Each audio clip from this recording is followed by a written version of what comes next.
Butterfield fan, but he says, we often misunderstand history because we can't see, the terror of the French, and Napoleon's advance. We can't get inside the emotion of the moment, and the emotion of the moment when you're in it, it's everything. And we know this. We've all been in the grip of strong emotion. You can never imagine your way outside of it. I mean, it dominates our whole sort of psychology in the moment. And this is true not just of individuals, but it's true of peoples too. To sort of pair back to that 9/11 moment. Like we were all there for a while, scared, angry, Yeah. confused, vengeful. I mean, let's be candid. I mean, vengeful. And it took.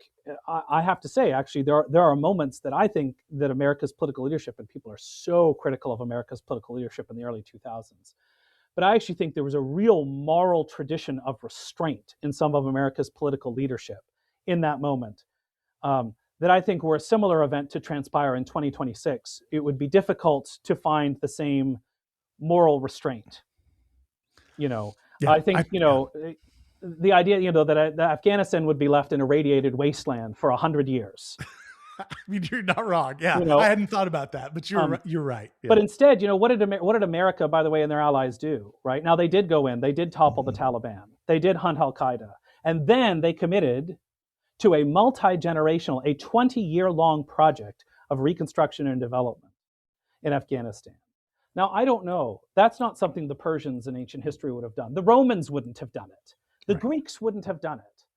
Only the Americans would do this, right? And we can have all kinds of criticisms about how it went down and, the imperialism and kind of the lack of kind of consideration of use post bellum and, the on again, off again kind of strategies that were all kind of a hot mess. This is true. But the impulse, right, to go in and to actually try to build, as it were, a more just, to build schools for girls, right?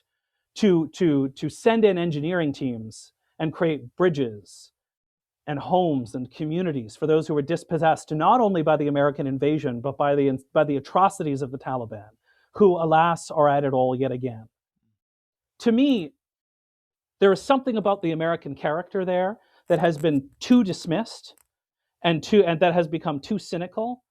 I think only a nation that in its history has had some encounter with the Lord of heaven and earth would commit itself to such an unimaginably foolish project. Foolish in the eyes of the world, and yet that I think smells something like what I read when I'm reading the prophets and encountering Torah and following in the way of Jesus.